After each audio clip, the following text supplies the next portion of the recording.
Bem, pessoal, bom dia, boa tarde, boa madrugada, boa noite. Não sei que horário você está ouvindo, mas estamos aqui com um convidado excepcional, o de sempre, né?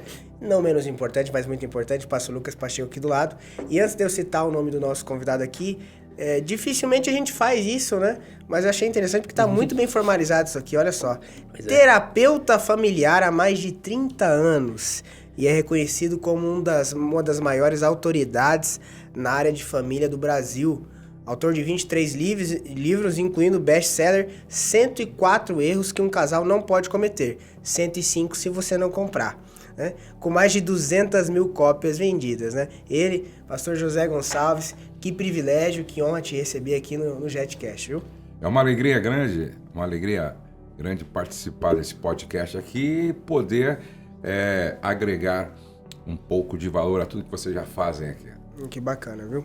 Pastorzão, uma pergunta que não quer calar, né? A gente vê, assim, tem muitos pastores hoje que eles construíram uma certa popularidade, né? Relevância é diferente de popularidade, mas enfim.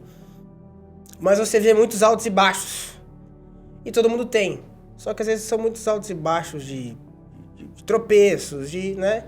E para mim o mais admirável na pessoa não é nem a relevância, a popularidade dela, mas é essa constância, né, em manter o bom nome, manter a boa imagem, manter a seriedade.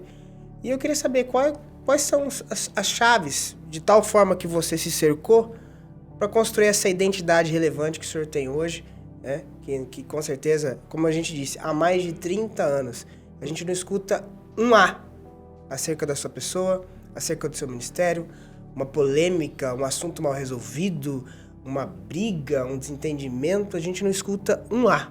E para mim, isso é o mais admirável. Eu queria que o senhor falasse sobre isso. Existem alguns fundamentos que todos nós precisamos prestar atenção, né? Jesus fala do prudente que edificou a sua casa sobre a rocha e do imprudente que edificou sua casa sobre a areia. E Jesus estava falando de fundamentos. Então, existem alguns fundamentos que você precisa cuidar para ter uma longevidade ministerial. Eu penso que, primeiro de tudo, você precisa construir sua vida sobre um caráter íntegro, né? Integridade de caráter que dá consistência, né? Dá consistência à base sobre a qual você está construindo sua vida, seu ministério. Eu sempre digo que a duração de um ministério, de uma liderança, depende da profundidade do caráter do líder. Por exemplo, Sansão, ele começa bem e termina mal. Por quê? Porque o caráter não suportou o peso do talento. E esse é o grande problema. Às vezes as pessoas se preocupam tanto com a reputação e se esquecem do caráter. Mas o que sustenta uma boa reputação é um bom caráter. Então eu sempre me preocupei por causa do meu pai, que foi a minha inspiração. Meu pai era um homem muito íntegro, né? E ele deixou esse legado para nós. Ele sempre dizia: a sua vida precisa falar mais alto do que a sua voz. E você precisa de coerência entre o que você proclama e a vida que você vive. E nunca abra mão disso. Meu pai, ele morreu com 51 anos de idade e ele, na história da nossa família, é que nem Abel. Mesmo depois de morto, ele continua falando. Esse é um ponto. Segundo ponto é quando você também estrutura a sua família, tá? Porque eu penso que a família, ela realmente é a base de sustentação para tudo que você faz. Porque não adianta. Por exemplo, quando eu olho para o Maradona, por exemplo, muito talento, mas ele esqueceu dessas duas coisas, não é? Eu olho para outros jogadores de futebol, mesma coisa, muito talento, mas eles se esquecem dessas duas bases, não é? Ou desses fundamentos, que é a integridade em tudo que você faz e a sua família. Porque a família, eu sempre digo, ela é a oficina que modela o resto, tudo. É a oficina que modela. Então, se você se preocupa com uma vida íntegra, depois você constrói uma família que seja funcional, uma família forte, eu acho que fica mais fácil tudo mais, tanto profissionalmente como ministerialmente. Perfeito. E você acha que essa decisão de se guiar num caminho de falar sobre família tem tudo a ver com a sua criação, com o seu pai, ou foi um belo dia, ou até mesmo alguma frustração, né, nesse aspecto? Qual que foi essa... É interessante. Boa parte das pessoas que trabalham com casais e família tiveram uma experiência trágica. Sofremos um divórcio, houve uma infidelidade e tal. No meu caso, não. Eu me lembro que quando meu pai morreu e eu realmente me firmei na igreja e no ministério, eu trabalhava muito com missões. Eu fazia evangelismo, não é? Escola de evangelismo nas igrejas. Eu começava na segunda-feira, por exemplo, eu vim na sua igreja, eu ministrava sobre evangelismo estratégico de segunda a sexta. E no sábado e domingo era a prática, onde cada um que fez parte da escola tinha que trazer seus convidados. Porque nós teríamos 2 reuniões, que era a colheita das vidas que eles trariam. E eu falava muito sobre isso, mas em 1990, no final do ano, começou a arder no meu coração um desejo de trabalhar com famílias em função de uma necessidade. Então eu via uma grande necessidade nessa área e pouca gente. Eu conheci o Jaime Kemp, não é? Que trabalhava, e no Assembleia de Deus o Antônio Gilberto. Eu conheci esses 2 que faziam um trabalho mais específico. Fora isso, tinha pouca gente fazendo, né? Que era até desconhecida. Foi quando eu preparei, então, uma apostila e lancei, não é? Dia 15 de janeiro de 1990, eu lancei o nosso primeiro seminário, chamado CEFAC, Seminário Família Cristã, na Assembleia de Deus em São Bernardo do Campo. E interessante, meus filhos eram pequenos, foi tão surpreendente, extraordinário, que nunca mais eu parei. Ali foi um sinal de Deus que era um chamado. E ali eu entendi que o meu propósito de vida seria implantar a cultura do reino de Deus nas famílias no Brasil e no mundo. E como após ter entendido isso, porque qual que é o maior desafio às vezes, né? Não é nem não entender. A pessoa ela sabe qual é a bandeira, digamos assim, que ela deve levantar. Né? A causa que ela deve levantar. Só que ao mesmo tempo que ela tem esse entendimento, há uma comparação com algo que talvez dê mais audiência, que seja melhor visto. Como que nesse processo o senhor permaneceu firme, mesmo entendendo que não dava tanta audiência, não era um negócio muito, assim, brilhante aos olhos, onde tinha muita gente falando, mas você teve a clareza e, opa, independente se o povo vai apoiar, se não vai apoiar, se eu vou receber vários elogios, se até mesmo vou ter convites para isso, assim se vai ter relevância, você permaneceu nesse processo. Então, aqui está um dos segredos, né? Eu entendi logo no início que o foco é o segredo do sucesso em tudo que você faz. Agora, para você ter foco, você tem que ter clareza do seu chamado e do seu propósito, da sua missão de vida. Eu tenho uma experiência que eu compartilho sempre. Até eu fiz um podcast outro dia com o Brunão, do Morada, né? Eu estava contando para eles. Eu tenho um amigo, ele é pastor também, hoje, bem ativo até hoje. E eu me lembro que um dia ele disse assim para mim, lá 32 anos atrás, quando eu comecei, Josué, por que você só fala de família, cara? Pô, domingo você falou de família, depois na quarta-feira você falou, por que você só fala de família? Aí eu dei algumas respostas para ele. E uma delas foi, você conhece algum clínico geral famoso? Ele disse não. Mas você conhece especialista. Ok.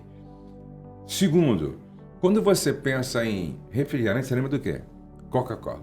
Quando você pensa em lâmina de barbear, Gillette. Quando você pensa cópia de papel, Xerox. Naquela época, quando você pensa em lanche, já era McDonald's. Falei, então, um dia você vai ouvir no Brasil falar de família e vai lembrar de Josué Gonçalves. E você vai, quando alguém fala Josué Gonçalves, fala, o cara da família. Ele lembra disso até hoje. Entendeu?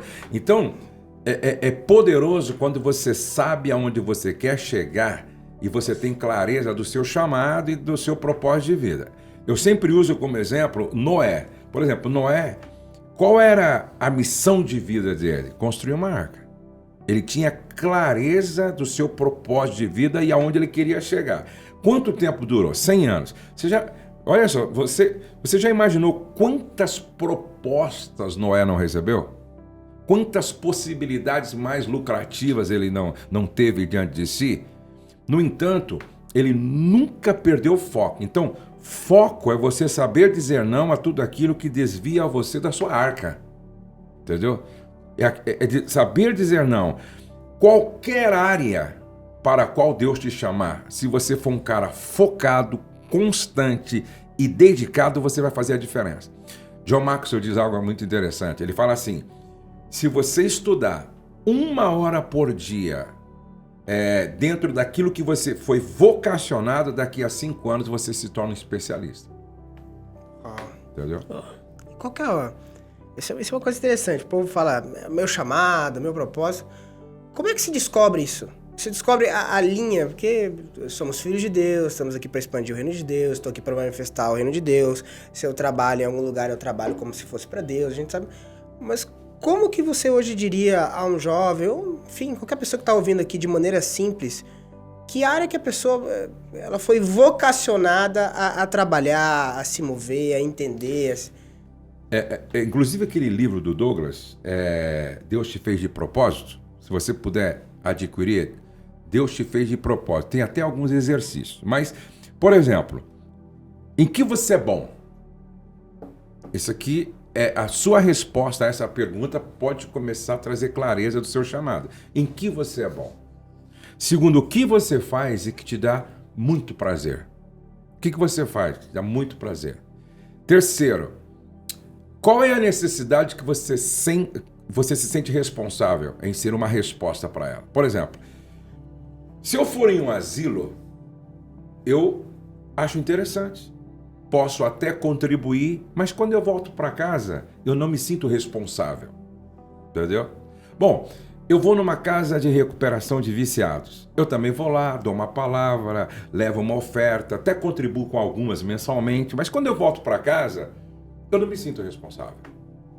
Bom, eu vou no mercado solidário. Pô, eu acho legal, contribuo, mando também para lá minha ajuda para o mercado. Mas quando eu volto para casa, eu não tenho, assim, vontade de montar um mercado solidário e aquilo queima dentro de mim. Eu não me sinto responsável por esse ministério. Mas quando eu, por exemplo, estou conversando com um casal que está se separando, eu não fico em paz. Seu coração queima. Enquanto eu não ver esses caras restaurados. Eu já levei casal para minha casa, pô. Já levei marido para minha casa e ficou 1 semana comigo. Eu orando com o cara todo dia. Nossa. Entendeu? Então eu me sinto responsável. Aí está meu chamado. Aí você falou uma coisa interessante. A Bíblia diz que os discípulos no caminho de Emaús estavam andando com Jesus, não sabia que era Jesus. Às vezes é igual ao nosso propósito, é mais ou menos assim. Exatamente. Mas enquanto Jesus falava, o coração deles queimava. Jesus desapareceu, eles falaram assim, era o mestre. Exatamente. Porque enquanto ele falava, meu coração queimava. E aí você está falando uma coisa aqui, que quando você acha aquilo que você tem que fazer, de fato aquilo te incomoda, aquilo te perturba. Quando né? você fala da igreja, a gente percebe que você fala com um brilho nos olhos. Isso é verdade. Entendeu? A gente percebe que você fala da construção já antevendo como vai ficar. Então, isso é chamado. Né? Porque quando você vê um cara falando do que ele está fazendo, não tem um brilho nos olhos. Não tem sentido. Você tá me entendendo? Por exemplo, às vezes, eu estava falando lá no podcast do Brunão sobre algumas experiências da nossa casa de restauração, eles começaram a chorar, pô. Entendeu? Por quê? Porque queima em mim, começou a queimar neles. Então isso é chamado. Entendeu? Porque quando a pessoa começa a falar da sua visão, seja ela com orfanato, asilo, com mendigo, ou com evangelismo estratégico, ou missão transcultural, quando é o chamado dele, queima em você naquele momento e compartilhar essa visão.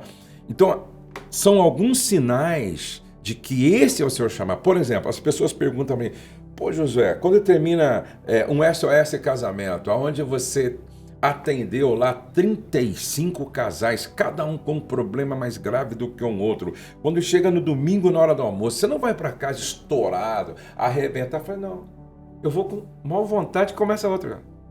Que é o meu chamado, você está entendendo? Você nunca vai vê um peixe explica, no terapeuta dizendo, olha, eu não aguento mais água e nem nadar. Você não vai ver um pássaro no teu terapeuta dizendo, pô, não aguento mais alturas e nem voar, porque ele nasceu para aquilo. Uau. E quanto mais o pássaro voa, mais tem energia para voar. Quanto mais o peixe nada, mais ele tem energia para nadar e mais água ele quer ver.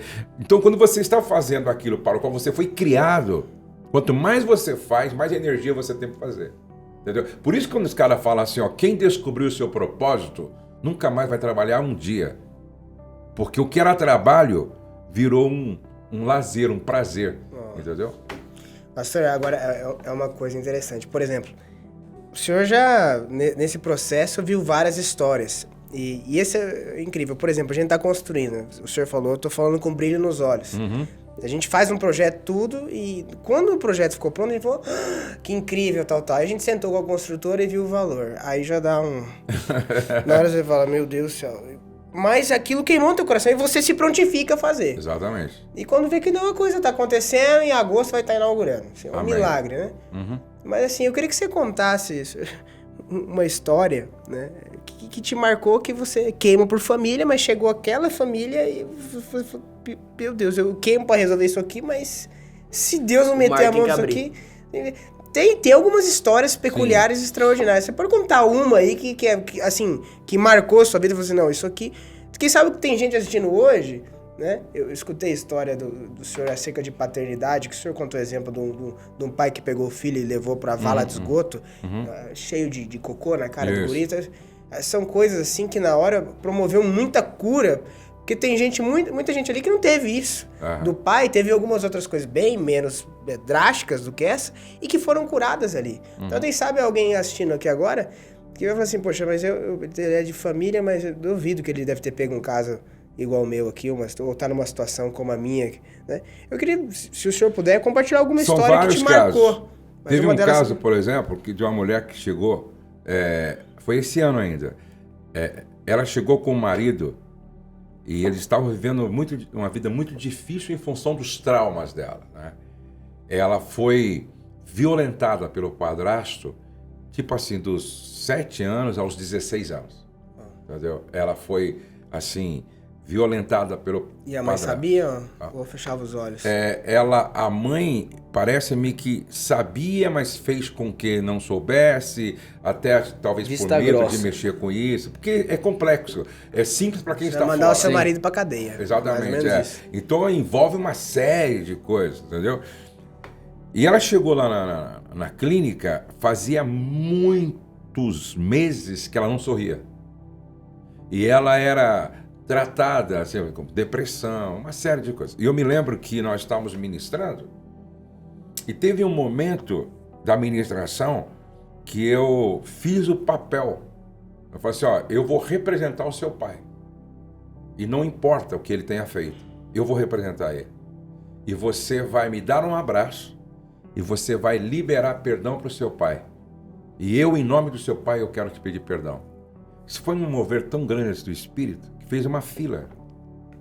Por exemplo, teve um homem que me abraçou e ele disse assim, pai, você matou minha mãe e eu te libero perdão. Foi assim, eu chorei nessa hora, porque é terrível, né? E eu, em nome do pai, pedia perdão para eles. Isso foi um quebrantamento. E eu coloco a imagem de uma cruz atrás. E eu peço para depois de me abraçar, eles já se ajoelharam na frente da cruz. Entendeu? E essa mulher, ela tentou vir, mas ela não conseguia. Não, imagina. Ela estava tão... Você estava fazendo a figura do estuprador. O peso. Traumatizada. Aí, uma das nossas pastoras carregou ela e cantando no ouvido dela algo sobre perdão, entendeu? E ela não conseguiu chegar até mim. Eu fui até ela e eu abracei ela. E ela começou a liberar perdão pro padrasto dela. Eu te perdoo por todas as vezes que eu fui violentada, abusada, eu te perdoo. E aí eu então disse agora, eu quero te pedir perdão. E aí eu perdoei ela e tal, e ela foi sendo curada. Aí ela dobrou o joelho na frente da cruz. Quando ela se levantou, ela começou a sorrir. Outra pessoa. Não, impressionante. Dali pra frente, a impressão que dava é que ela nasceu de novo. E aí eu pensei, beleza, foi embora, né, meu? Vamos ver o que vai acontecer. Só que ela volta agora, semana retrasada, no Celebrando o Casamento. Outra pessoa. Para dar o testemunho. E ela deu o testemunho, eu gravei o testemunho dela. Pastor, eu encontrei meu padrasto. Meu marido abraçou ele. Nossa. Porque o marido dela é policial e houve um tempo que ele quis matá-lo. E agora ele fala, entendeu? A E esse graça... padrasto, ele foi quebrantado. Não, inclusive ele vai na casa de restauração. Porque ele também está num processo de cura e libertação também. Então são coisas que acontecem lá assim. Por exemplo, teve um caso que chegou lá, eu pensei, não tem jeito. Porque foi a mulher que traiu o homem e foi uma coisa muito complexa, muito assim, dolorosa, traumática mesmo, entendeu? Muito, muito. Inclusive esse cara tinha no celular dele todas as conversas das traições da mulher e tal, porque ele clonou e tal, um negócio assim muito pesado. Ficava ruminando aquilo.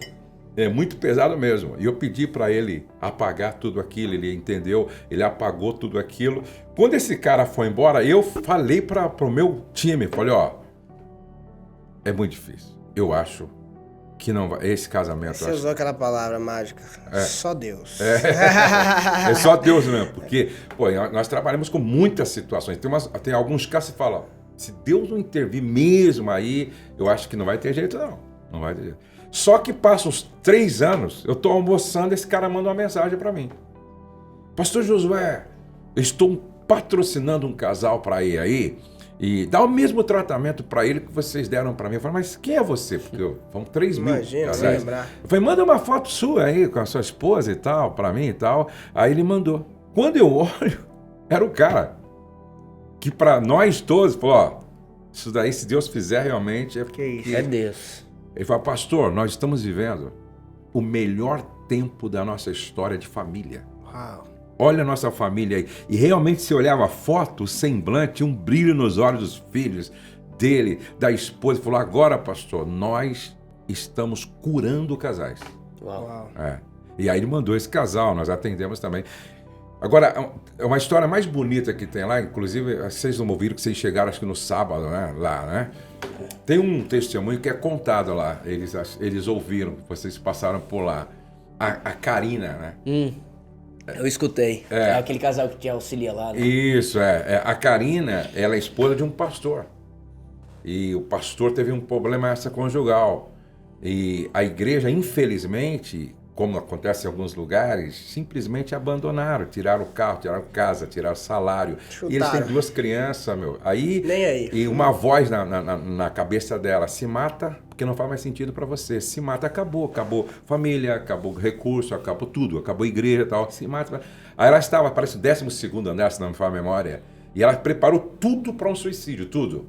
Preparou as crianças, escreveu uma carta para as crianças, ou gravou, sei lá, para as crianças, e falou, se arrumou, porque ela falou assim, eu não queria assim também, o pessoal me ver morta de qualquer jeito, se arrumou e tal. E é 1h da manhã, parece lá, deixou assim o celular e subiu. E quando ela foi se jogar, ela ouviu uma voz. Abre o YouTube. Ela, que YouTube? Tô me matando. Aí, quando ela foi se jogar, ela disse que um vento impediu ela. E ela ouve de novo essa voz mais suave. Abre o YouTube. Quando ela abre, ela não tinha procurado eu nada. Quando ela abre, eu apareço. Lidando com as feridas do adultério. Que loucura, né? E quando eu chego a uma parte, eu começo a falar da graça. Que a graça é tratar o outro como o outro não merece ser tratado. Graça é tratar o outro como o outro não espera ser tratado. Graça é vencer o mal com golpes de bondade. Eu começo a falar sobre graça. Ela senta, ela assiste e no meio eu falo da casa de restauração de casamentos. Se você está precisando, entre em contato conosco que nós queremos e podemos te ajudar. Ela diz, não é possível. Ela entra em contato de madrugada com a Larissa, que trabalha como vendedora de inscrições lá.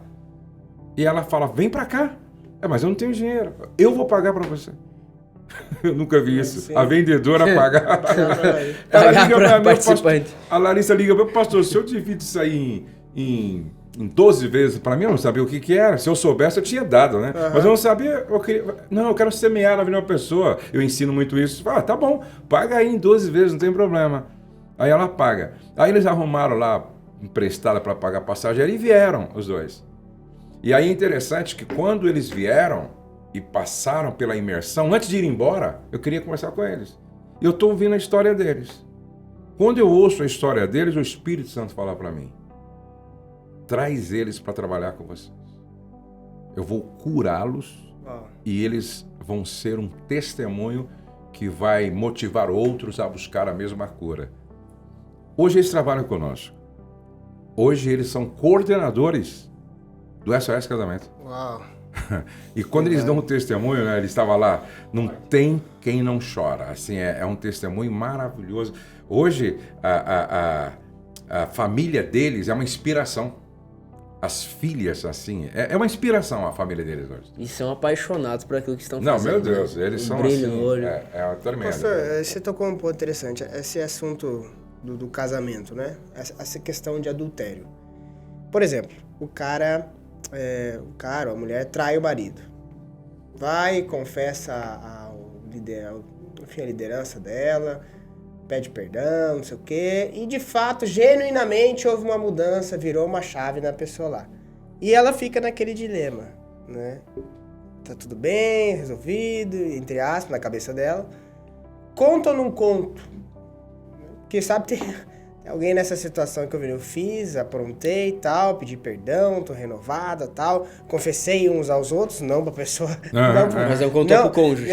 Não o cônjuge que foi ferido, mas enfim... E tá resolvido, vambora, vida que segue. O que o senhor tem a dizer acerca disso? Porque na opinião dela, se isso for dito ao cônjuge, acabou, e o cara às vezes é o cara que vai acabar mesmo. Cada caso é um caso, né? Todos os casais que chegam lá, eles ouvem 2 ministrações que são desafiados a contar. Uma delas é quando eu falo sobre lidando com as feridas do adultério, e a outra é o desafio de se expor, que o pastor Marcos Moura que ministra. Na maioria das vezes, os casais que erraram confessam. Na sua maioria. E todos que confessam, eu não lembro de um que Deus não restaurou. Agora, não é simples. Eu sempre comparo, para as pessoas que estão nos assistindo entender, que uma queda não é uma traição, é uma fratura. Então, se é uma fratura, o processo de restauração é cirúrgico. E como é que acontece? Como é que funciona uma cirurgia? Vamos supor, você quebra uma perna, fratura exposta, aí vai para o hospital, aí o médico faz uma cirurgia, às vezes coloca até aquele espino, aí engessa ou não, na maioria das vezes engessa, não é? Quando fratura em vários lugares, engessa, aí fica quanto tempo? 6 meses? Eu conheço casos que ficou 6 meses, entendeu? Engessado, até realmente se resolver aquilo. Bom, beleza, agora o médico tira o gesso e fala, tá legal, tá sedimentado, tá legal. Agora vem a fisioterapia. Aí é um outro processo doloroso, entendeu? O cara chora, às vezes, fazendo fisioterapia. Até para daí 1 ano, 1 ano e meio, fazer que nem o Anderson Silva. Volta a chutar, entendeu? Volta a lutar, volta a caminhar com normalidade. E geralmente essa perna fica mais forte do que essa. Então eu explico para eles que o perdão tem suas fases. E às vezes é 1 ano. É regra ou não é regra? Não, tem isso... que falar ou não? No resumo, porque, veja... Aí eu vou concluir. Então, o que as pessoas precisam entender, então, que é um processo. E é cirúrgico. Se é cirúrgico, dói. Só que essa ferida provocada por uma confissão, ela é a ferida do Calvário. Ou seja, é a ferida provocada pelo bisturi do médico. O médico não te fere para te matar. Claro. Ele te fere para te curar. Então, às vezes as pessoas falam, poxa, mas será? Você tem que contar. E vai doer. Entendeu?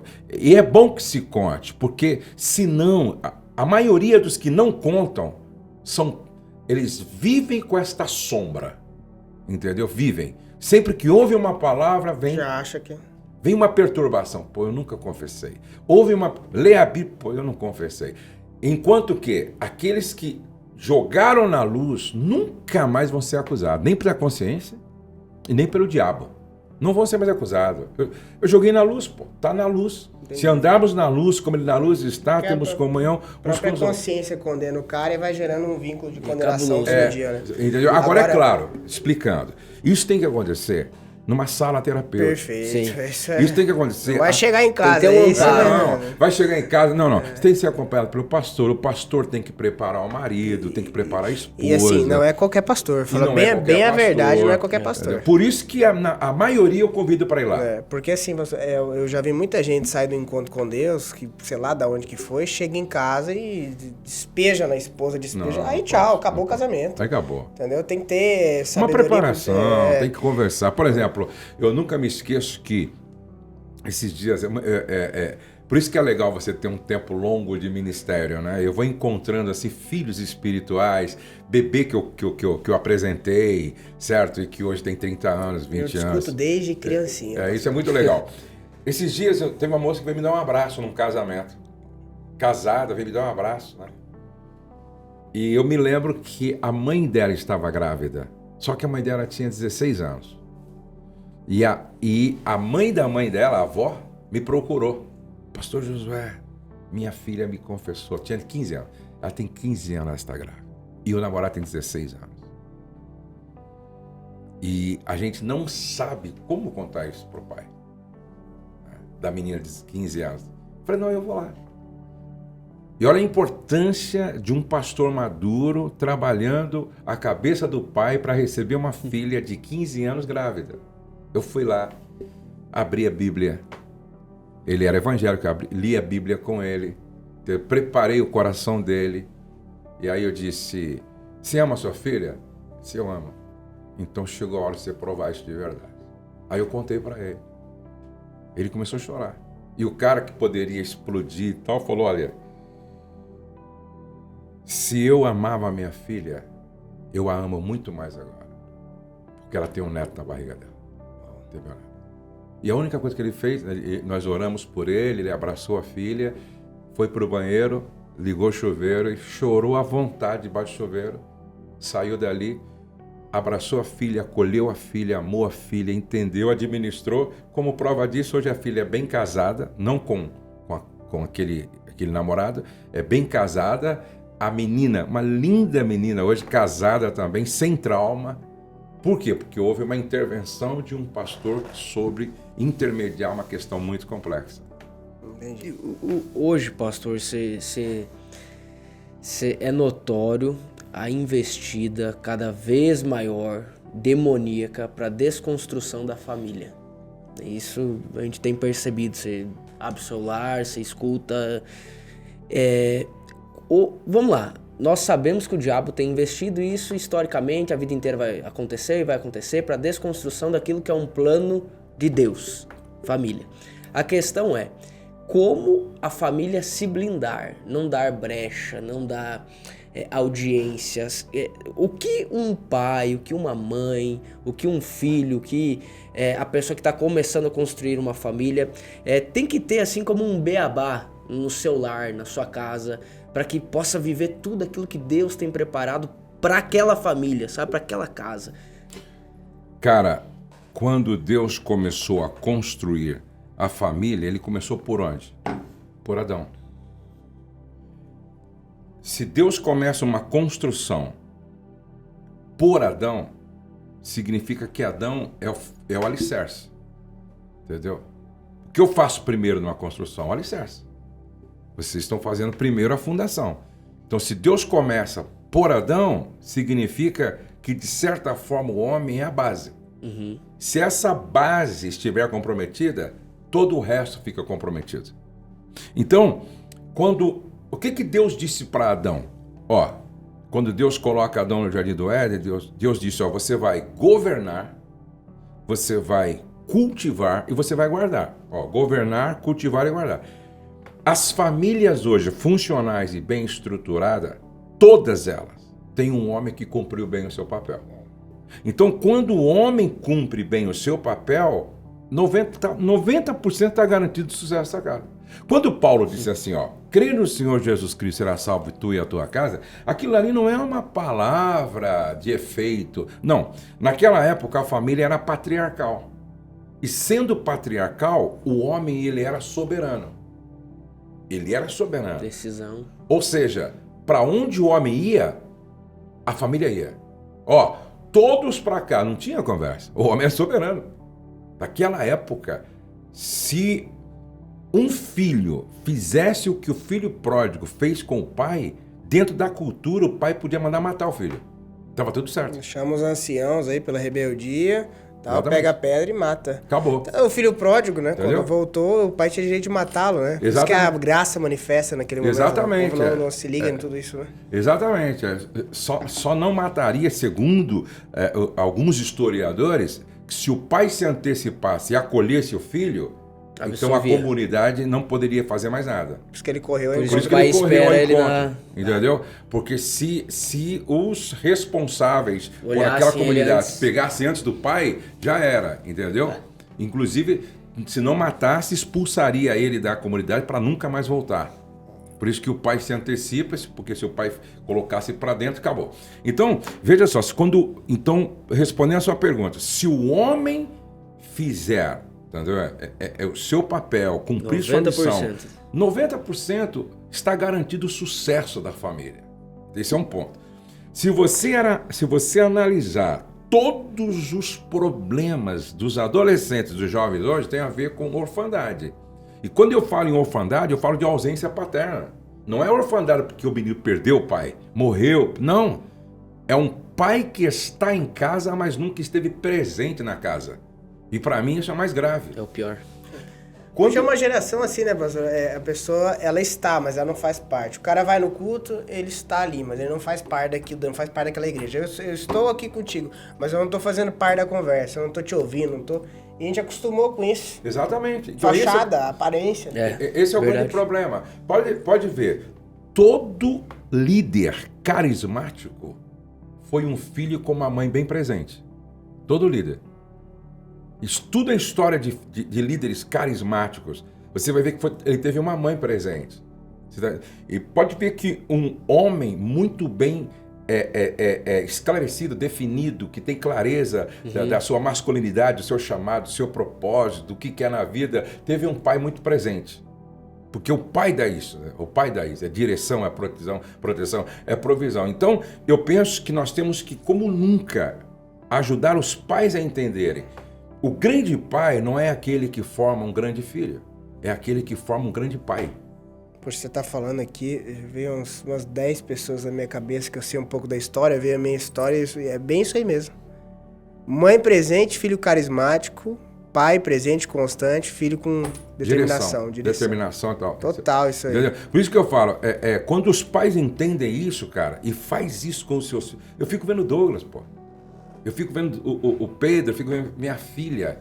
Eu fico olhando assim o trabalho que a gente fez e como eles estão na frente de muita gente. Mas não porque eles são melhores, porque o pai fez um bom trabalho. E a grande preocupação de cada pai tem que ser essa. Eu quero formar meu filho para ele ser um pai melhor do que eu. Cara, acabou. Sim. Acabou.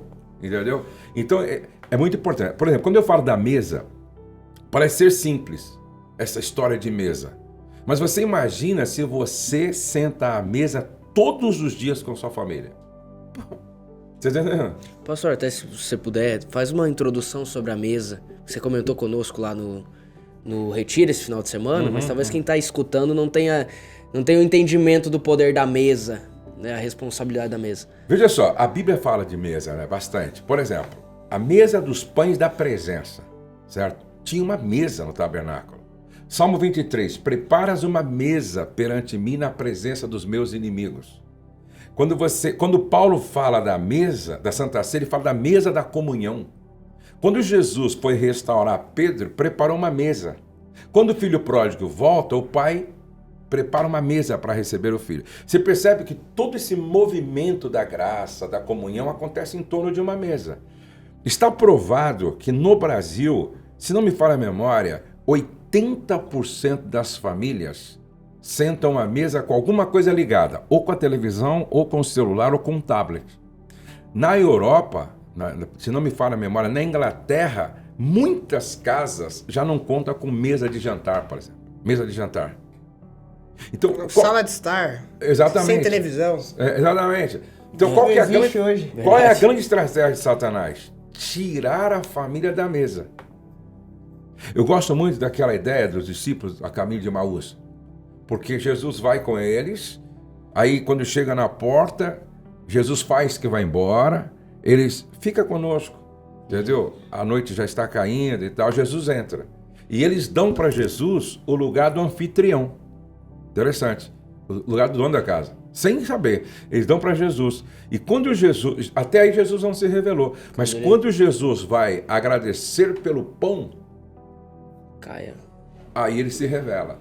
Então a mesa é lugar onde Deus quer se revelar a nós. Entendeu? Só que nem sempre a família está sentando à mesa. A mesa é lugar, primeiro, de comunhão. Inimigos não sentam à mesa. Quem senta à mesa são os amigos. Aqui, ó, nós somos amigos, somos irmãos, estamos sentados à mesa. A mesa é lugar pedagógico. Muito do que a gente planta na família é a partir da mesa. A mesa é lugar teológico, onde Deus se revela, a gente revela a Deus. A mesa é lugar de culto, no sentido, como eu ensinei lá, de cultivar, entendeu? Se as pessoas entendessem o valor da mesa, fariam o que meu pai fez. Porque na minha casa era proibido comer fora da mesa.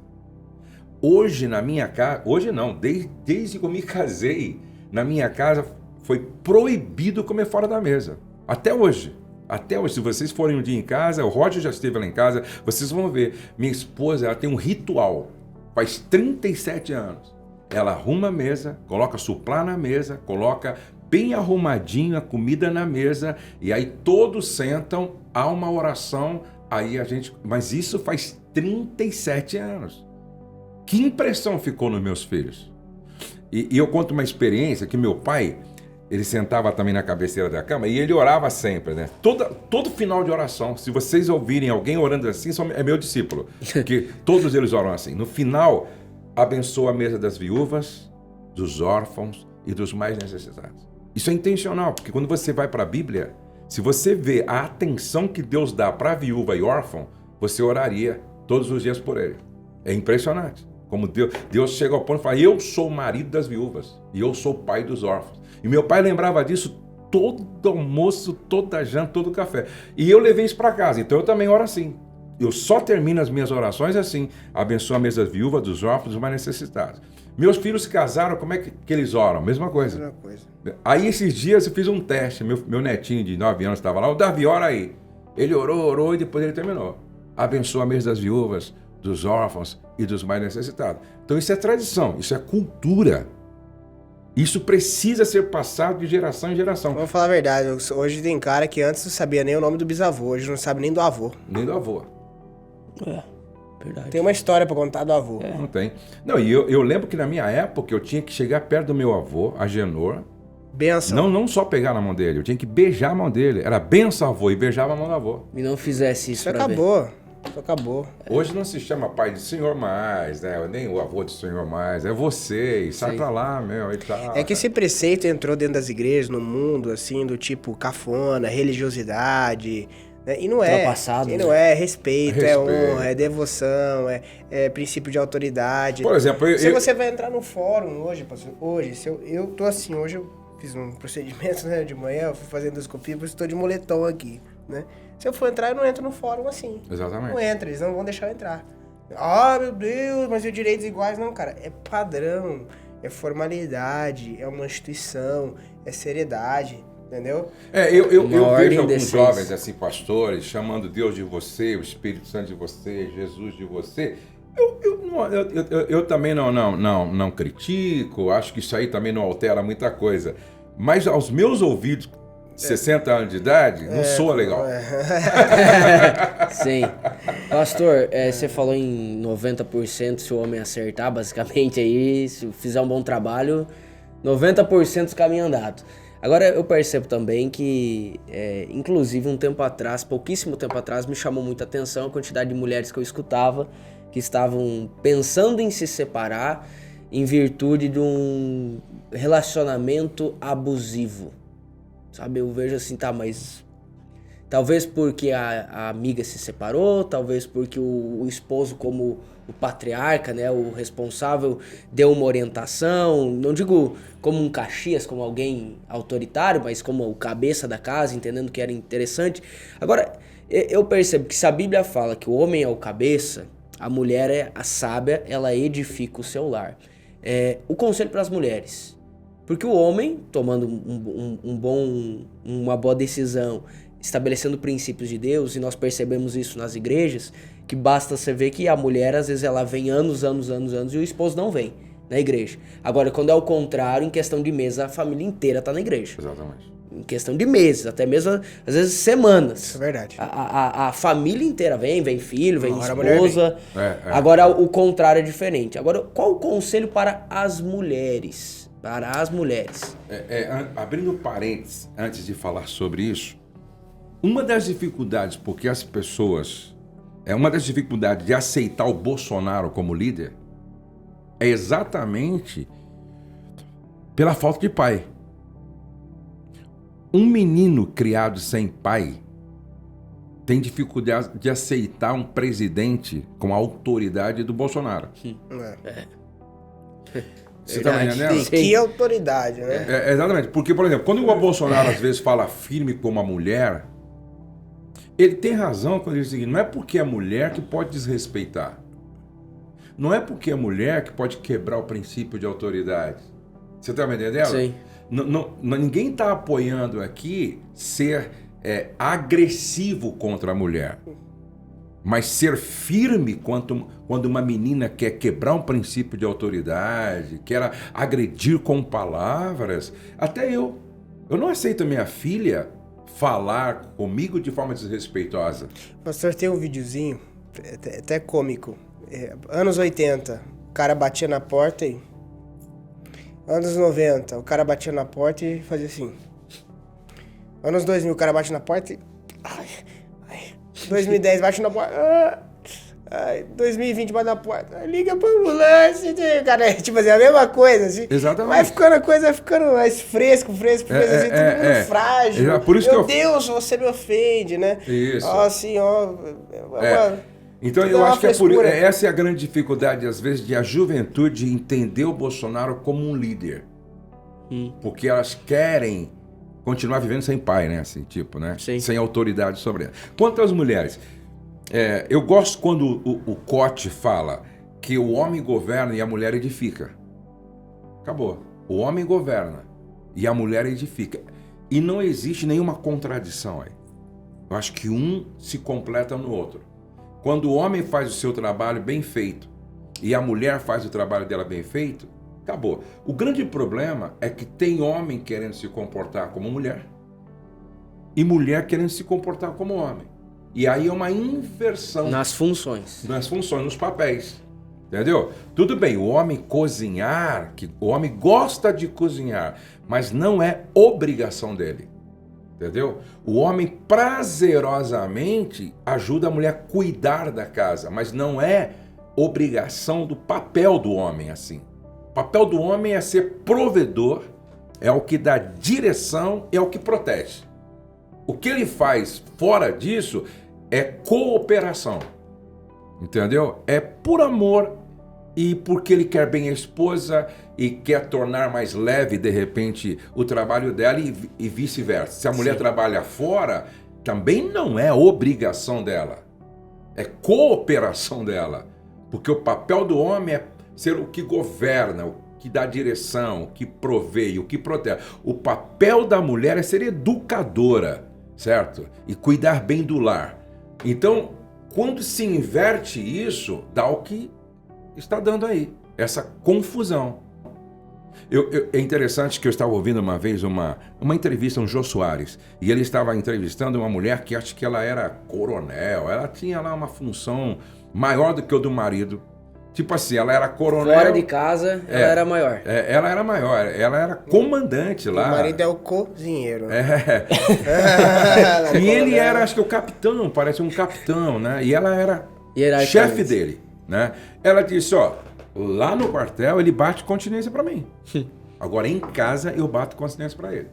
Acabou. Funciona assim. Lá Nós estamos no trabalho e o meu papel lá é ser comandante. E ele é abaixo de mim. Então lá ele é subordinado meu. Só que eu sei separar as coisas. Pastor. Em casa, ele é o comandante. E eu sou a comandada e a gente vive muito bem essa relação. Se as mulheres entendessem isso, deixaria um bom exemplo para as filhas e também para os filhos. E não consegue, isso é verdade. Sim. Pastor, o que você diria hoje a um casal que está escutando a nossa conversa aqui, só esses últimos 5 minutos aqui, e tá coçando a cabeça aqui, falando, meu Deus, tá tudo errado, tá tudo avacalhado, e assim, eu até sei, mas eu não consigo. O que você diria ao casal? Assim, tá tudo errado, você vai falar o que pra uma pessoa dessa? Vai aonde? Lê o quê? Estuda o quê? Eu continuo dizendo que a verdade, ela é libertadora. Não tem como você conhecer a verdade e continuar do mesmo jeito. Não tem como, entendeu? A partir do momento em que eu conheço a verdade, por exemplo, o dia que eu entendi que açúcar me fazia tanto mal, eu tomei uma decisão. Eu não uso mais açúcar. O dia que eu entendi que o refrigerante me fazia tanto mal, eu tomei a decisão, não uso mais refrigerante. Então a verdade, ela pode me libertar. Então, por isso que eu falo, quem vai lá na nossa clínica de restauração de casamentos e passa por uma imersão de 4 dias, cara, a maioria fala para mim, Josué, talvez, quem sabe, meu casamento pode até não dar certo. Só que eu nunca mais vou ser a mesma pessoa. Mas o próximo eu não erro com isso, né? No próximo, de repente, eu não erro mais. Entendeu? Não dá para você ser mais o mesmo depois de você passar por uma imersão. É por isso que no passado, nos países onde quem governava era um ditador, eles proibiam ler livros. Ou só era permitido ler os livros que eles achavam que podia porque tinha a ver com a maneira dele de governar. Fora isso, não podia. E então ele queimou todos os livros. Exatamente, por causa da ignorância. Ou seja, quanto mais ignorante... Por isso que não é interessante para alguns governos investir muito em educação. Porque um povo educado não é manipulado. Ou investir muito da maneira errada, como fez o Brasil aí na época do governo do PT aí, né?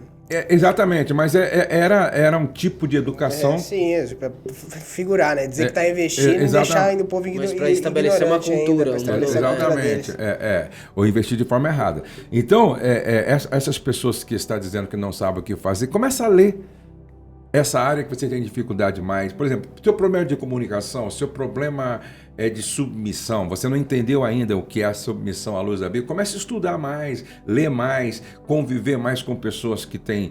Eu sempre digo o seguinte, quando você estiver mulher, perto de uma outra mulher, que está na sua frente, mais madura, que deu certo e pode agregar, fale muito, fale pouco, ouça muito e faça perguntas inteligentes, porque a gente aprende com quem está na nossa frente. E a própria palavra te dá bases para isso. Por exemplo, o homem amando a mulher como Cristo amou a igreja, automaticamente ele vai santificar a sua esposa, né? Sim, e claro. A mulher, se informar, ela vai santificar o seu marido, até mesmo calada, com atitudes, né? Eu vejo que às vezes o grande problema, pastor, eu não sei o que o senhor pensa nisso, é que a pessoa não acredita que a mudança dela pode mudar o outro. Sim. E aí ela fica esperando o outro ter algum tipo de contrapartida para que ela mude o casamento dela, sendo que quem entendeu que precisa mudar é ela, não é ele. Uhum. Ou ele, não ela. Uhum. Né? Não, e quando você fala isso, alguns maridos reclamam, pô, minha esposa não é submissa. Tá, você ama ela como Cristo amou a igreja? Não. Exatamente. Então, a submissão da mulher, primeiro tem que ser devocional. Não pode ser uma imposição, deve ser uma devoção. Agora, qualquer mulher se submete a um marido que ama ela como Cristo amou a igreja. Porque não tem como uma mulher não se submeter à autoridade de um homem que sacrifica a vida por ela. Não tem. A minha esposa, por exemplo, não tem dificuldade nenhuma para me pedir permissão por coisas às vezes simples. Às vezes ela está lá em São Paulo fazendo compra. Hoje não, hoje até que nem muito, porque hoje ela tem o salário dela e tal. Mas às vezes ela liga, Jô, eu posso comprar isso? Aí eu até brinco com ela, mas perguntar, fala, não, mas eu queria que você desse a sua posição, a sua palavra e tal. Por quê? Para ela é uma proteção e é um prazer. Ou seja, ela se sente tão amada que é uma forma de ela dizer, pô, eu te amo e eu te respeito tanto quanto Não, você e me ama. você também se sente, né? Poxa, ela quer... Você tá me Tá honrando. respeitando minha autoridade. Exatamente. E isso é bonito, cara. É uma troca, né? É uma troca. E é leve pros dois. Não existe peso nisso, é leve pros dois. Agora eu tenho algo que me preocupa, pastor, a questão dessa próxima geração aí que tá vindo, nossos filhos. Uhum. A nossa geração, eu, o pastor Lucas, enfim, já é uma geração diferente dos nossos pais e vice-versa, né? Mas eu percebo que agora tá bem complicado, primeiro, você estabelecer alguns valores para criançada com muito acesso à informação, acho que já sabe tudo. Uhum. É muito pai negociando tempo de estar em qualidade por um celular, por um tablet, por um iPad ali na frente, deixando para criança, ou seja, atrelando a tecnologia o tempo que o pai deveria estar gastando ensinando o filho. Uhum. Então, assim, eu tenho essa preocupação, eu sou pai, o pastor Lucas também é pai, porque eu vou dizer por mim, eu tenho que me policiar pra deixar meu celular de lado, de canto, ficar lá. Hoje mesmo eu tava com a Betina lá pintando. Papai, o que você quer pintar? Eu cheio de coisa pra fazer, cabeça aqui. Lá, papai, agora você vai pintar a girafa comigo. Aí eu falei, aí vai lá pintar a girafa. Aí agora, beleza, agora eu tô liberado, vou fazer o resto de coisa que eu tenho que fazer. Não, papai, agora você vai pintar, aí se para tudo. Então, assim, eu tendo essa consciência, tendo essa preocupação, eu tenho que me policiar, eu tenho que parar, eu tenho que deixar o leão rugir ali do lado pra ter esse tempo de qualidade. Agora, isso é 1% talvez da nossa realidade, que tem a consciência e para e faz. Como é que você tem percebido, qual é o seu conselho, né? Se resume sempre a isso, né, pastor, essa pergunta. Qual é o conselho pros pais? Eu acho que todos os pais devem fazer uma pergunta para si mesmo. O que é mais importante? O que é mais importante? Eu nunca me esqueço daquela lenda. Diz que uma mulher estava passando com seu bebê na frente de uma caverna. E dentro da caverna tinha uma voz que dizia: entra e pode pegar quantas pedras preciosas você puder. E era pedras preciosas, pepitas de ouro, de esmeralda e diamante. Ela entrou, só que a voz dizia: você tem 1 minuto para fazer isso. Então ela colocou a criança no colo e ela começou a juntar, e vai terminar o tempo, juntar, e ela tão preocupada com o que ela tinha pego, que quando faltava 3 segundos para ela sair, ela juntou aquilo e saiu. Quando ela saiu, fechou a porta. E ela esqueceu o bebê. Nossa Senhora. Aí ela disse: caramba, e agora? Não podia entrar mais. Ela estava cheia de pedras preciosas, mas o mais caro para ela ficou para trás. Então acho que esta tem que ser sempre a pergunta de um pai. Não é falta de tempo, né? É prioridade. Então o que é mais importante? O que é mais importante? Lá na frente, o que vai pesar na minha história. Entendeu? Sim. Porque quando eu tenho essa consciência, então aí eu desligo o celular. Aí eu digo: essas 2 horas vai ser do meu filho. Essas 2 horas vai ser da minha mulher. Essas 2 horas... Você está me entendendo? E não tem como. Se não for feito isso, nós vamos ter uma geração que não respeita o princípio de autoridade, perdida, mandando nos pais, e isso é complicado. Entendeu? Pode dizer que hoje está em falta em alguns lugares professores. Ninguém quer ser professor. Porque é uma geração... Se o pai não consegue lidar com a criança... Não tem. Por exemplo, no Rio de Janeiro tem lugares que ninguém quer ser professor mais. Em São Paulo tem lugares que ninguém quer. No Nordeste tem lugares que ninguém quer dar aula mais. Porque dar aula é correr risco de vida, pô. Sim. Sabe, até analisando a nossa criação, a gente é amigo há muito tempo, né? E a gente, tanto eu quanto ele, assim, bons pais, obviamente, mas não é aquela coisa que foi presente, meu Deus, super presente. Mas eu percebo que, analisando a nossa vida hoje, a palavra de Deus nos protegeu, nos blindou de alguma coisa. Amém. A gente sempre foi apaixonado pela Bíblia. Amém. A gente sempre foi apaixonado por escutar pregações. Eu tinha final de semana que escutava várias palavras, inclusive DVDs, a quantidade de DVDs que eu tinha do senhor, assim, A gente escutava junto. Então, assim, era uma coisa que aquilo queimava. E a palavra de Deus nos amadureceu, eu não vou dizer mais cedo. Vou dizer no tempo certo. Porque eu acho que tinha muito homem da nossa idade, por exemplo, que deveria estar pensando igual a gente, ou até melhor. Só que hoje o preceito da sociedade, não. Você tem 27, 28 anos, vai curtir, vai não sei o que.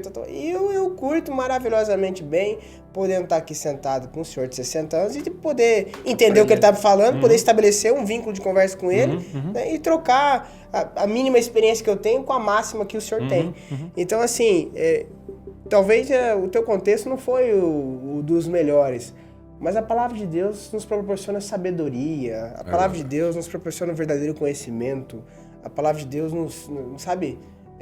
ela nos amadurece da maneira certa. Né? Até um pouco daquilo que a gente conversou ali sobre propósito, né? Acho que o nosso senso de propósito, entendimento disso, fez com que a gente não olhasse para o contexto que, se comparado talvez a um mundo ideal, fosse longe do mundo ideal. Mas nós íamos 5, 6 horas da manhã orar num terreno que a gente queria que a igreja comprasse lá, sem condição nenhuma, orar lá e declarar que ali seria a igreja. Então, assim, hoje o que nós vivemos é o que eu sempre digo, né? É o que lá atrás era um sonho, né?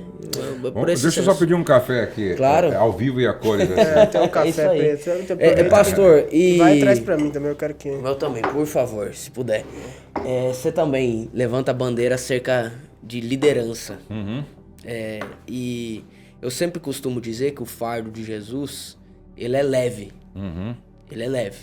Só que eu também entendo que por uma falta de entendimento, uma falta de sabedoria de muitos líderes, acabam que matam outros líderes. Por estar fazendo a coisa certa, mas por uma direção errada, certo? Então, eu mesmo já apliquei muito disso, da pessoa falar, pastor, eu quero servir aqui. Eu falo, cara, fica quieto aí, fica parado, porque você tá fazendo um monte de coisa com a intenção boa, mas lá na frente, isso tudo que você vai se comprometer, se transforma em algo pesado. Você tá fazendo pra Deus, mas Deus não quer que você esteja muitas vezes. Você tem um seminário aí que é conhecido no Brasil inteiro, que é Pastor Discipulando Pastor. Qual mudando um pouco, né, essa nossa linha aqui da conversa, quais são os desafios que você percebe hoje como líder, que os líderes enfrentam, os anseios? Vamos conversar um pouco sobre isso? Veja só, você falou uma coisa muito importante. Quando você não sabe, ou quando você não tem clareza do seu chamado, você começa a querer atirar para todo lado e fazer tudo. Por quê? Olha como isso é importante. Quando você tem clareza do seu chamado, tudo o que não está alinhado com o seu chamado, você diz não. Pode ser interessante, mas tem a ver com o meu chamado? Não. Então não vou entrar, querido. Mas vai te dar muito lucro. Mas tem a ver com o meu chamado? Não. Então também... Essa é a chave. É boa. Você está me entendendo? Sim. Por quê? Porque são muitas propostas. É interessante. O Douglas, uma das chaves do sucesso do trabalho do Douglas, ele não posta um post que não esteja alinhado com o propósito dele. Não posta. Mas é interessante. Mas não tem a ver com o meu chamado, não tem a ver com o meu propósito de vida, não tem a ver com o que eu estou fazendo, não tem a ver com o que Deus chamou para fazer. É legal, vai fazer muito sentido para o rapaz lá, mas para mim não faz sentido. Vai dar curtida, compartilhar a audiência, mas não faz sentido. É outro problema também. Outro problema é o seguinte, quando você começa a fazer pela curtida, pelo compartilhar, é outro problema. Porque às vezes você está atraindo um bocado de curioso, sem compromisso. Você tá entendendo? Às vezes é melhor você ter 100 curtidas, mas são 100 pessoas alinhadas com o seu propósito, do que 1000 curiosos que não tem nada a ver, que não descomprometido, que, entendeu? É um bando de gente que às vezes não tem nem o que fazer na vida. Tá perdido, você tá me entendendo? Então, até isso a gente tem que tomar cuidado também. Porque eu não posso fazer só pela curtida e nem só pelo engajamento. Eu tenho que fazer atraindo pessoas que têm a ver com o que eu estou... Peraí, eu tenho 100, mas é 100 com fome, é 100 querendo aprender. É 100 querendo ser treinado, é 100 querendo produzir frutos. Esse vai virar um exército, esse 100 aqui. Você tá aqui, vai contagiar depois mais 100 e mais 100. Às vezes não, às vezes tem um cliente que vem ali para criticar, às vezes não tem nada a ver, às vezes quer ser uma pedra de tropeço na sua vida e tal. Até ali a gente tem que tomar cuidado. Então esse é um ponto importante, você tem que ter clareza. Tem um livro que todos deveriam ler. Se eu não me falha a memória, tem 2 livros. Comece pelo Porquê. Muito bom. E o outro livro é A Única Coisa. Esse eu não lembro se eu li. Esse livro, A Única Coisa, todo livro tinha que ler ele. A Única Coisa. Entendeu? Fala muito sobre isso. Tá? Pode ver, os melhores restaurantes não são bons em todos os pratos. Especialista em um. Eles têm um prato que o cara viaja 300 km para comer aquele prato. Nossa, sério. Você está entendendo? Sim. Então, quando você começa a entender isso, fica mais leve. E outra coisa, cuidado para não ter sucesso naquilo que Deus não chamou você para fazer. Isso é a pior coisa que existe. Quando você está tendo sucesso em algo que Deus não mandou você fazer. Entendeu? Sim. Então, eu penso que a chave de tudo é você ter clareza do seu chamado. Deus me chamou eu para fazer isso. Por exemplo, Deus me chamou para falar de família. Por isso que eu não me especializo em escatologia. E nem tampouco em tipologia. E nem em missiologia. Mas agora eu apoio. Entendeu? Se o meu ministério pode apoiar isso aqui, eu estou dentro. Eu quero apoiar esse ministério aqui. Pô, meu ministério pode apoiar o seu trabalho. Pô, vou apoiar. Agora, o meu foco, o que eu faço é isso aqui. E aí ninguém vai fazer melhor do que eu. Eu vou ser conhecido no planeta nisso que eu estou fazendo. Entendeu? Topzera demais, viu? É. Você tá falando, vai clareando, vai abrindo portas na cabeça da gente aqui pra entendeu? tudo que é lado, né? Fazer e fazer com excelência aquilo que você foi chamado pra fazer, né? Acabou. E queimar o plano B, né? Exatamente. Você queima o plano B, acelera valendo.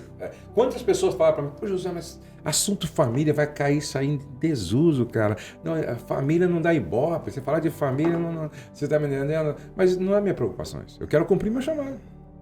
Sim. Entendeu? Quero cumprir Por meu isso chamado. que muitos vão chegar lá, não, mas em teu nome eu curei, mas tá bem. Foi porque você vê, Jesus, quando ele falou quem realmente ele era, o pessoal foi saindo, né? Exatamente. Foi saindo. Ficou só Mas a você sabe galera que eu tenho azul, dito, falou assim, olha- "E aí? Vamos embora também?" Por exemplo, se a mulher limpa a casa. Mas, Josué, tem como eu ser extraordinário limpando a casa? Tem. Opa. Se você for excelente no que você faz, organizado no que você faz, consistente no que você faz, você vai ser disputada na cidade. E você vai cobrar o preço que você quiser. Incrível isso. Limpando casa. Você fala, não, eu tenho uma equipe aqui de 10 mulheres que limpam a casa comigo, ninguém faz igual a nós. Ninguém Não, faz. Isso é real, pastor. Tá bom. Tem profissionais aqui que você vê, não citando a área, mas normalmente o custo é R$40 a hora. Eu conheço cara que tá cobrando 300. E não a tem hora. lugar na agenda. E não tem lugar na agenda. Se eu falar pra você... E tem de uma 40 pessoa que você no final do escolhe. mês ela tá ganhando 2 mil, tem outro que no final O do de mês tá ganhando 40 você 30 mil. escolhe a hora que... Acabou. Exatamente. Mas sabe o que é? O pessoal não quer passar pelo processo, Exatamente. Aí, entendeu? Não quer passar pelo processo. é diferente. Vocês já assistiram aquele podcast do Douglas sobre com o Thales, o segundo? Não. Todos pastores... Assisti. tem que assistir. Ele fala do processo. Ele fala do processo. Ele fala também acerca da excelência da Lakewood Church, né, que é onde ele está, né? Né? E também ainda faz um vínculo não do profissionalismo, mas não esquecendo também da Da unção, espiritualidade, da da unção, unção, né, que é. o povo hispano tem, né? Exatamente. Mas, pastor, de maneira assim, de caráter, indo pro final, né? E depois a gente toma um café ali fora também, né?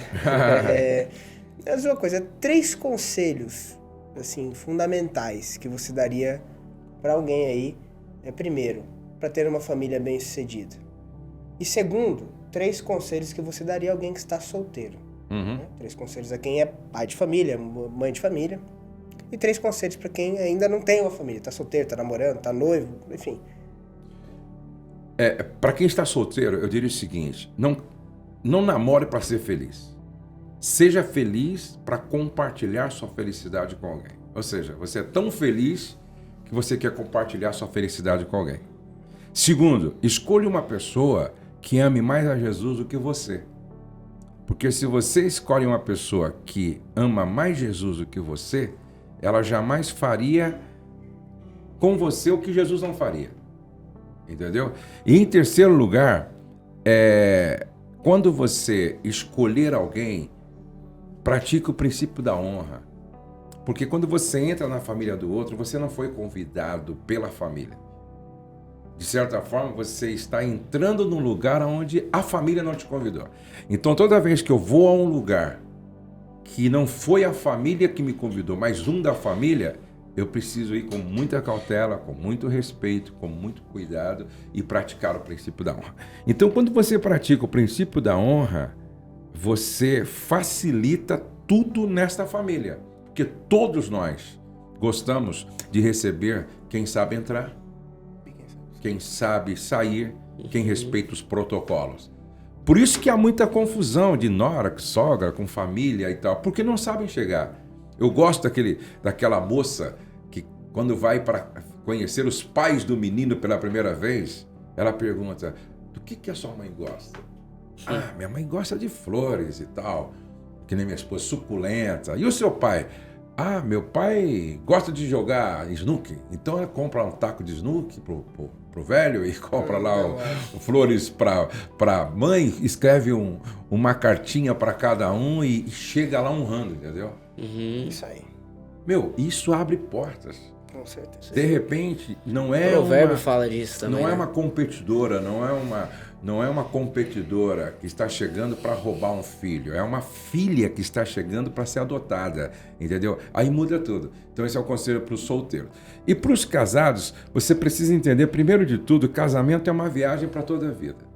E quem determina a qualidade desta viagem, ou como será essa viagem, são os dois. Certo? São os dois. Ou seja, eu estou viajando com a minha esposa há 37 anos. E como é uma viagem muito longa, eu preciso ser um facilitador. Porque se eu não facilitar, a cada dia a viagem vai se tornando um pouco pior. Agora, se eu for um facilitador, eu posso fazer com que esta viagem a cada dia se torne mais prazerosa, mais interessante, mais gratificante. Então sou eu quem defino como vai ser minha viagem. Sou eu. Então, o casamento é o resultado do meu comportamento. Então não reclame, não diga, é o diabo. Não, é o diabo da sua estupidez, muitas vezes. É o diabo da sua ignorância. É o diabo da sua insensatez. Isso que você precisa entender. Segundo, você precisa entender que nós somos diferentes. Pô. E quando você respeita as diferenças e entende que é exatamente as diferenças que dá graça, porque se fosse tudo igual não teria sentido. Sim. Por isso você casou com um homem, você casou com uma mulher, entendeu? Porque é exatamente... O Douglas fala uma coisa muito interessante, né? Ele fala que na homoafetividade não há criação, não é? Você não gera. Nem falando em relacionamento homoafetivo. Quando a gente fala na homoafetividade, nos iguais, dois homens, eles não conseguem gerar uma criança. Duas mulheres não conseguem. Ou seja, é na união dos diferentes que há esse poder da criação. E olha o que dois diferentes podem criar. Entendeu? Não só filhos, mas pode criar muitas outras coisas belas, bonitas, interessantes. Então vocês precisam entender. Em terceiro lugar, uma das coisas simples e que eu falo faz 32 anos que eu falo isso. É impossível ser feliz numa relação se você não tratar com honra e dignidade a família do outro. É impossível. Não existe ex-pai, não existe ex-mãe. Não existe ex-filho, agora existe ex-marido, existe ex-sogra, mas ex-pai, ex-filho, ex-mãe não existe. E já que não existe, então vamos integrá-los na nossa vida para viver uma vida legal. Pastor, eu sempre vi muito o Douglas falando acerca do senhor, da leitura. Você tem ideia de quantos livros você já leu na vida? Olha, eu tenho uma biblioteca, esses dias eu estava até dando uma olhada, os livros que eu já li. Entendeu? São muitos livros e se eu não li todos, eu grifei pelo menos umas 10 páginas dos livros, entendeu? Então eu já li bastante. E eu sou assim, por exemplo, eu estou aqui, eu trouxe aqui acho que 5 livros para eu dar uma olhada. É um pouco de cada. Entendeu? Porque tem alguns assuntos que eu estou dando uma olhada e tal, então eu sempre li e sempre andei com livros. Por onde tá... Você nunca vai me ver sem livro. Inclusive, aproveita, indique 3 livros para quem está nos escutando, por favor. Olha, tem um livro que eu acabei de ler que eu achei fantástico, não é? O Lugar Mais Seguro da Terra, que fala sobre a verdadeira comunidade espiritual. Esse livro todo mundo tinha que ler. O segundo livro que eu li, eu gostei demais, foi O Esmagado. Fenomenal T.D. esse Jakes, livro, né? fenomenal. Esse livro ele conta algumas experiências dele. Sempre que você se identifica com as experiências traumáticas do autor, História da filha fica dele, mais né? fácil a história da filha, da perda da mãe, quando ele foi pregar para acho que era 1 milhão de pessoas na África do Sul e o filho dele foi internado com problema no coração, ele tem que abrir mão de pregar aquela noite para pegar o avião e voltar e tal, e ele vai mostrando como Deus foi esmagando ele, para hoje ele está em Hollywood, exercendo influência com seus filmes, seus textos e tal, é um negócio extraordinário. Então às vezes tem pessoas que querem o melhor vinho, não é? Mas não querem passar pelo processo do esmagamento da uva, não é? É o processo que você falou, né? O pessoal quer o resultado, mas não quer o processo, né? E um outro livro que eu li, que eu gostei demais, foi Enraizado. É fenomenal esse livro. O livro Enraizado Meu Deus. é um livro que a gente tem que ler e pregar. Esse livro Bacana, viu? Pastor Pastor Josué, é uma honra ter o senhor aqui nesse JetCast aí. deixar aqui uma lembrança nossa. 3, 4 vezes por ano agora. Opa! Gente, olha aí, hein? Patrocínio. Ótimo, obrigado, Ele- obrigado. ele- mesmo. É que a gente não pegou aquela parte que o senhor decidiu que o açúcar faz mal e tal, você entendeu? Não, mas eu lembro, porque Mas eu tenho mas neto, a minha gerente lá, ela chama Ada, né? Eu brinco, ela é toda assim, magrinha e tal, né? E eu brinquei outro dia com a minha esposa, poxa, Ada, às vezes a gente vai almoçar e ela pega assim um pouquinho de comida, aí ela diz assim, mas abre a gaveta dela e vê quanto tem de chocolate. Compensa, Aí eu né? descobri que ela é chocolatra. Então, Entendi. às vezes eu chego lá e eu Tá dou lá. chocolate. Ó, Ada, tá aqui, ó, já que você não almoça. Pastor, Obrigado. muito obrigado. Muito viu? uma bom. honra É um mesmo. privilégio receber o senhor aqui, viu? Uma alegria Aprender. minha. E conta com a gente sempre que a gente puder. Muito obrigado. Gente, você que tá aí nos assistindo, que Deus abençoe sua vida.